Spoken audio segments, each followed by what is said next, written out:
Hello and welcome to Falco's Bizarre Adventure. My name is Limadinata and I'll be guiding you for this section of the demo.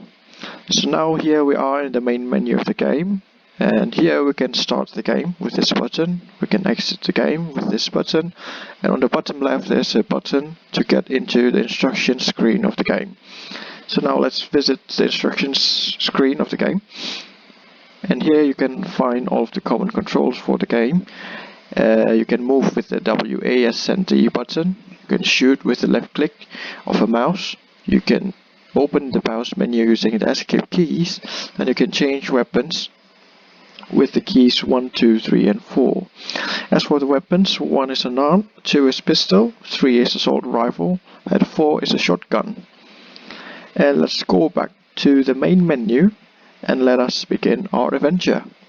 So to begin our adventure, we can click on the Start Game button here. It will now take us to the main base of the game. So Falco is a space traveler sent on an expedition to the galaxies. Unfortunately, he entered a massive portal by accident, trapping him in an unknown galaxy. Now he is in a space cabin, determined to go home.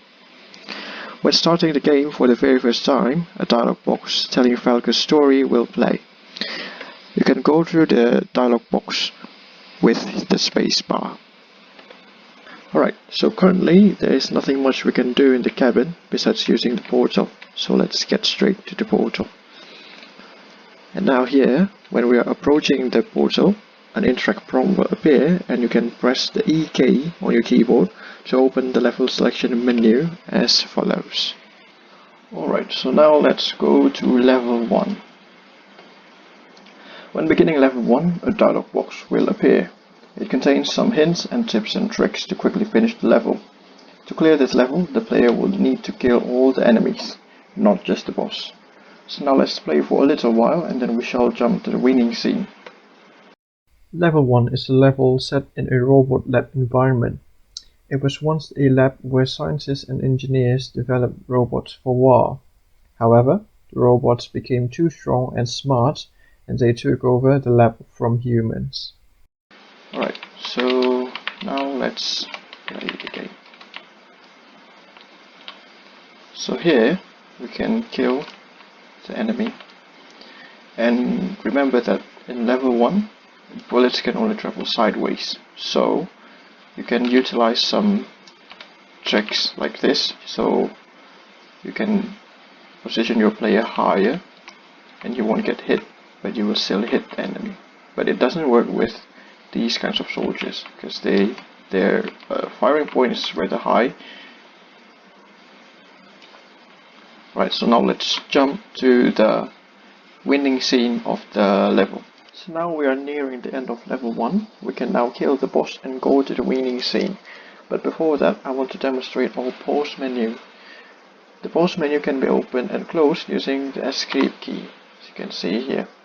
And when the pause menu is open, everything will freeze in time. This includes the animations, projectiles and time. As you can see here, the projectile is stopped. So now, let's kill the boss and go to the ending scene. There we go. Now, it should trigger ending dialog. There you go. And once the dialog is done, it should show a level complete menu, and we can return to base with it. And if you notice, when we come back to the main base here, it did not display the dialog box. It did not show the story anymore.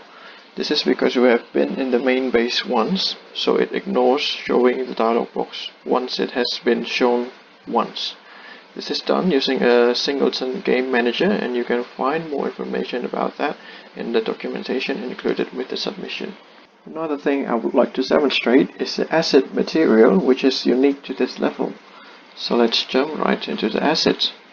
As you can see on the bottom left bar, you can see that when the player touches the asset, it causes damage to the armor and the health of the player.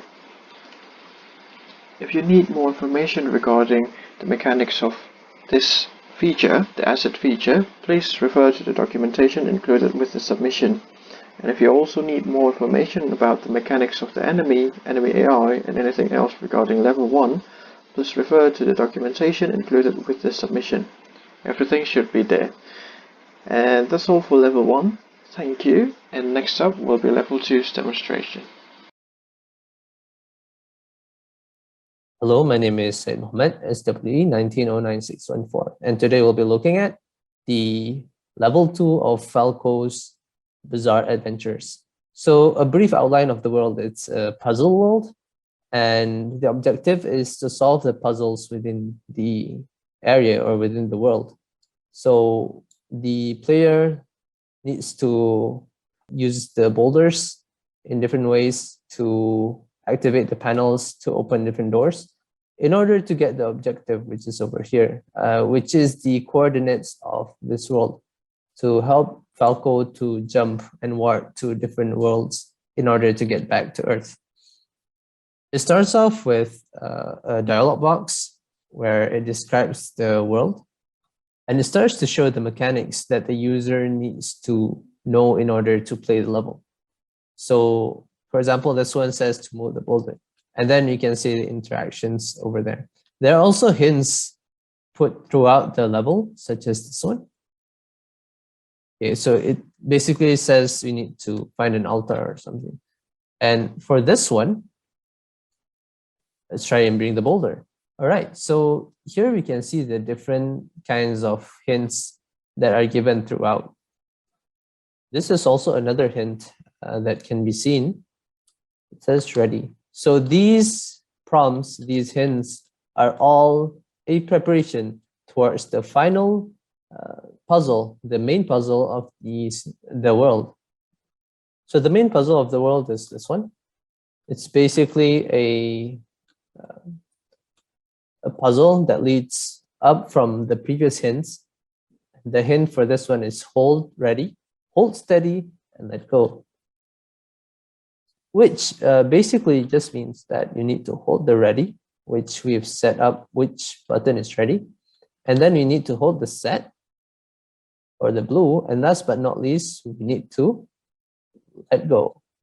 And then you can see that the door opens. The premise of this is the player knows the order of it and can think of the different combinations that we already introduced beforehand. But let's say if the player does not know the, let's say the player does not know the order. If the player were to touch something else first, for example, it does a set first and then it goes on to ready, and then it goes to this one, it will not open the door. So it has a specific order to it and which ones need to be held. For example, if red is held and then this one is also held, it will also not open the gate, the final altar. All right, now let's see for the correct ordering.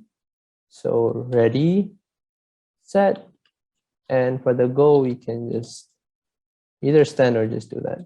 And then we'll push this one back to the altar.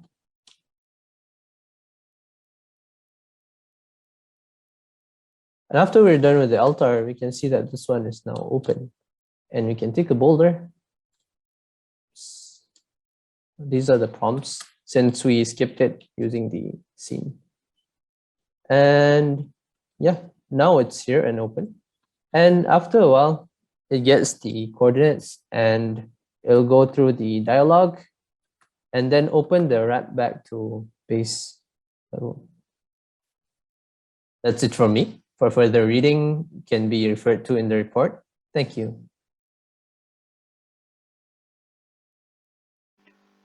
Hello everyone, my name is Umar Jerry with a student ID of SWE1909919, and now I will present about the demo for my level, which is level 3 in our game. So the concept of my level is Snow Tundra Wasteland, where the player has to explore the area while receiving the hypothermia effect, which is indicated in the slider bar at the middle of the UI sections. So to know further about the level gimmicks and challenges, I'm going to play the prototype to give a demo and a big picture about the level mechanism for you guys. So without further ado, let's play the game. As the player explores the level, the hypothermia bar will continuously increasing. When the gauge is full, the player will receive a little bit damage for every 2 seconds. If the player still has an armor or a shield, the armor will then be depleted first.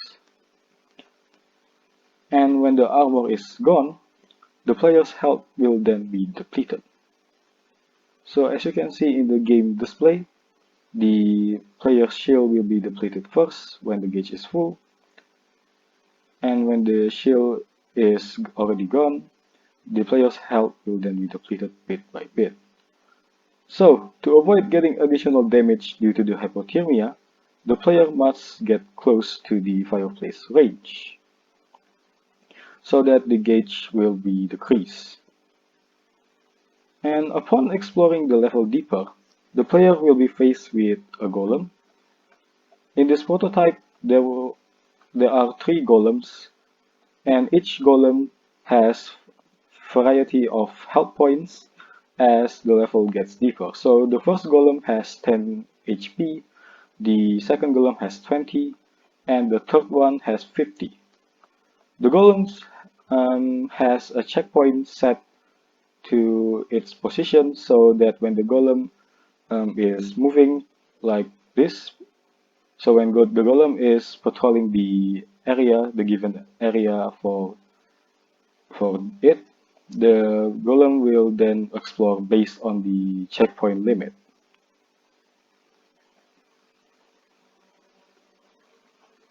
And when the player gets close to the golem will then start chasing the player, and when the golem thinks that the player has reached its attack range, the golem will then start attacking.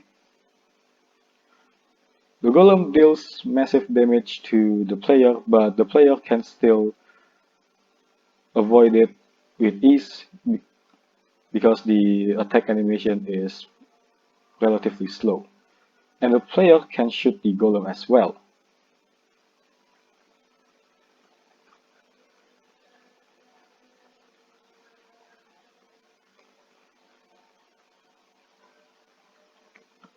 And the golem can also die as well. So when the player is died or the player HP reaches 0, the player can just revive by just pressing P key, and the hypothermia gauge will be reset to 0. And that is all about the demo of my level. Thank you for listening. Hello, my name is Ahmad bin Muhammad Hasnol, SWE 1909-647, and today I'll be presenting my level 4, which is based around a pirate island theme. This is the map that I've gone with. Now, it's a fairly simple level. All we have to do is attack and destroy all the enemies. They have a couple of enemies, around 7, and each of these enemies have their own characteristics to them. For example, Kraken is toxic and can deal significant damage. The others are quite fast or very fast. Some of them have more health points than others. It's for you to figure out which ones to avoid and which ones you can sacrifice a bit of health to attack. Now, let's get right into the game as I explain more about it. As we play the game, you can hear some background music. For more details, you can look in the report. Before we actually play the game, let's enable the canvas so we can see the important details of the player.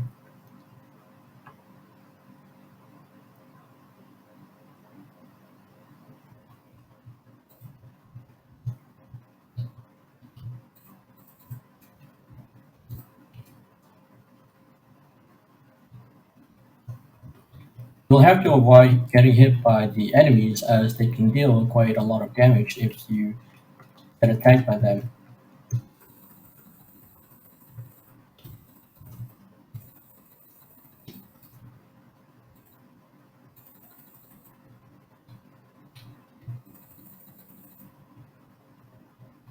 Final enemy is not east, but over here. Once we're done, we return to the main base. That's all for my level. There will be a lot more to add in the version 2, whereby you'll have to collect some items in order to return back to the base. But for now, I hope you enjoy playing this game, and see you another time. Hi, my name is Qoussay El Akkari and I'm going to take you through level 5, which I designed for Falco's adventure. The goal for this level was that to portray a medieval setting. Falco finds himself in a small village in a far, far galaxy. He spawns on the small platform and there is nowhere for him to go but the castle ahead of him. This castle belongs to the village's king, who was corrupted by dark magic and turned into a death knight.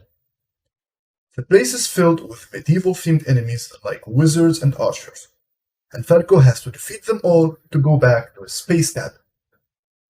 The level is designed that you need to complete all floor enemies for you to proceed to the next one.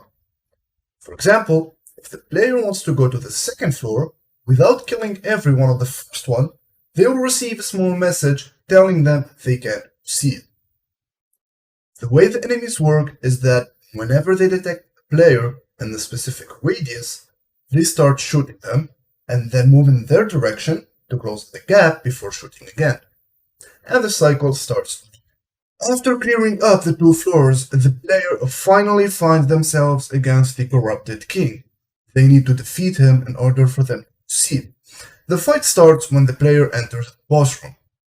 The way the boss works is that there are 3 phases. In the first one, he can only shoot 2 projectiles in the player's direction. After reaching 66% health, the boss now shoots 3 projectiles at a time, moves faster, less decision time between attacks, and unlocks a new dashing ability that deals damage to the player they collide. After reaching 53% health, the boss enters his last phase, where he shoots 5 projectiles at a time, moves way faster, and he can dash 2 times with a much greater speed. Upon defeating the boss, the player receives a small window telling them they won and that they can now go back to their base. However, if they die, they go back to the beginning platform. But no worry, their progression is saved. The boss fight is really intense, especially when you reach the 3rd phase. It requires a lot of quick decision timing and reflexes. Be agile, escape the attacks, and think fast, or you will fall down to the corrupted king's hands. The whole world was designed by Unity palette system. Every pixel in the scene, besides from the player and the boss, was painted with Unity brush. Even the enemies were put with the new object brush that Unity has designed that allows the user to paint game objects wherever they want in their scene.